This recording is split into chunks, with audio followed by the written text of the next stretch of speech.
Kung di ka naman sanay mag-alaga talaga ng motor, diba? Oh my god.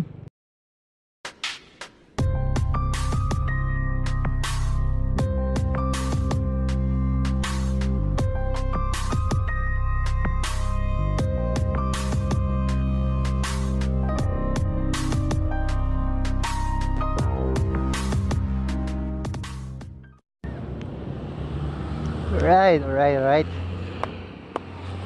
Meron lang tayo pupuntahan kaibigan. Nagkaroon kasi ng konti problema sa jelo ngayon. Tama na yung clutch lining niya. Bell niya, sasabay ko na rin. And I saw a post on Facebook. Parang nagbebenta. Taga rito siya sa may Norzagaray. Pupuntahan ko ngayon yan.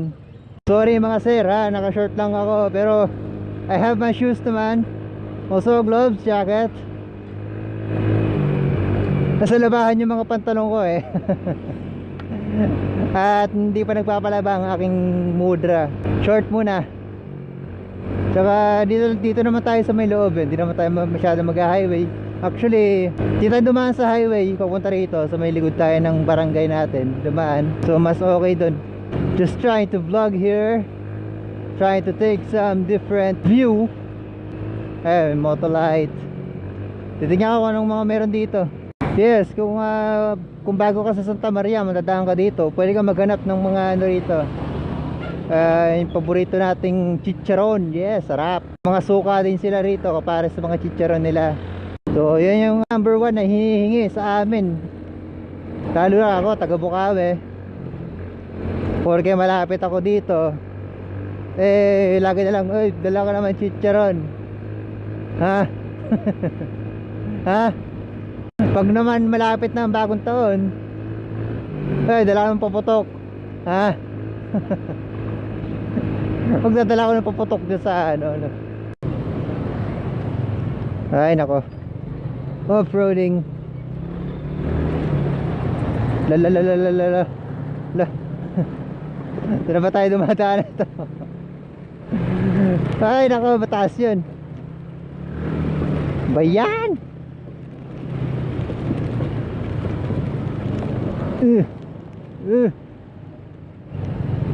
Ayoko na, dito na tayo.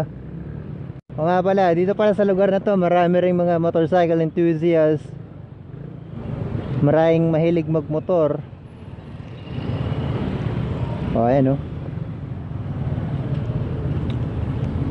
Automatic. Hindi ko na pala kailangan gumawa ng sticker ano. Pagka nakamiyo ka, Matic, meron nakalagay na automatic. Oh, nice. So sweet. Ang pakalamero ko, no? Kaya mo nga sila. Ginagawa mo rin naman niya sa asawa mo eh, sa girlfriend mo. Barangay Guyong. Barangay Guyong, entering. Ay, hindi. Papasok na to kay Pombo, yung pinanggalingan yung Guyong. So ito, itong barangay na to, pinasukan natin ay barangay ng kay Pombo. What the? Rosie. Speaking of Rosie, what do you think of that motorcycle? Of their brand? The brand is okay or not? Well, for me, marami na rin ako nakikitang gumagamit ng Rosie. Yes, even Joseph, diba? Yung pinapanood nyo, si Joseph, sa Rosie rin yung ginagamit niyang motor dito sa Pilipinas. Okay lang, siguro nasa tamang halaga lang naman din talaga ang motor eh. Kahit ano pang brand yan, miski Japan, America, or China made pa yan eh, kung di ka naman sanay mag-alaga talaga ng motor, diba? Oh my god, what the hell?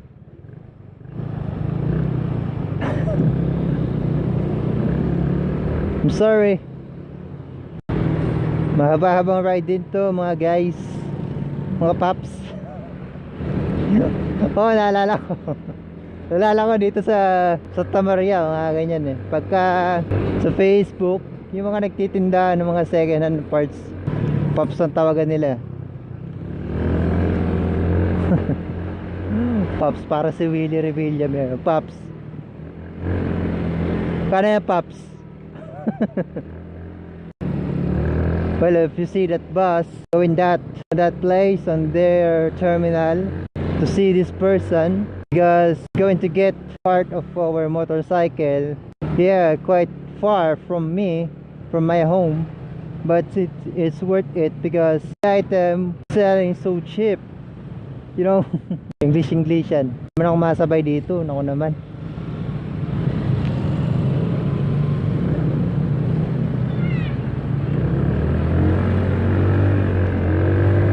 Na po ako. Ang init. Feeling ko totok ng araw sa akin ah. Yeah, Japs, hindi naman Pops. Buntik na maging Pops. Oh, mga car accessories naman meron din dito. Siyempre kung may car accessories, madaming tindahan ng ano rito, mga motorcycle accessories. Oh my god.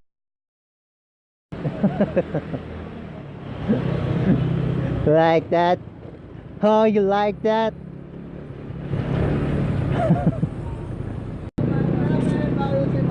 Yes. Pag high school talaga, lakas pa ka chicks pag may dala kang gitara. Yes, totoo yan, totoo yan. I was a guitar man before I play on a band also. Pero hindi na ako masyadong nagsiseryoso sa gitara ngayon dahil yeah, marami nang nagigitara ngayon eh. Medyo common na. Pag sinabi mo nagigitara ka, hindi na siya unique talent. Learn to play a drum. You know, drum set. Yung tugpak.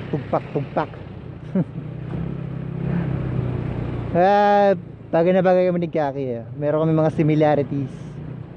Hi Gaki.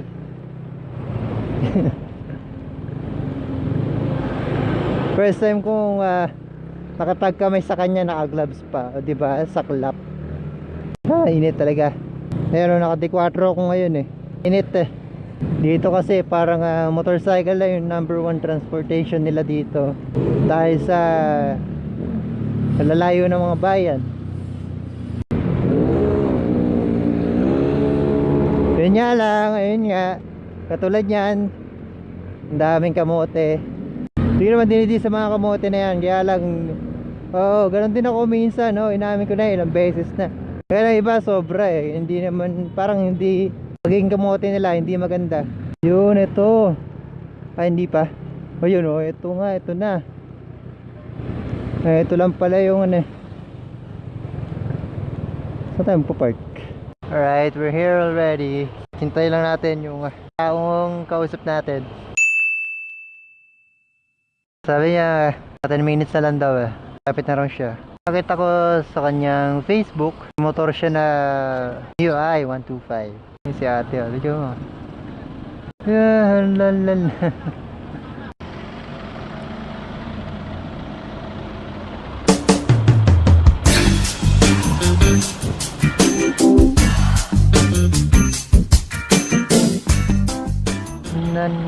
Na.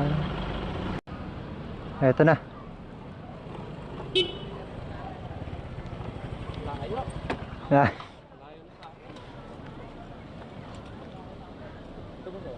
Tingnan niya ba? Tingnan. Saan magaling yun? Ang pinanggalingan yan?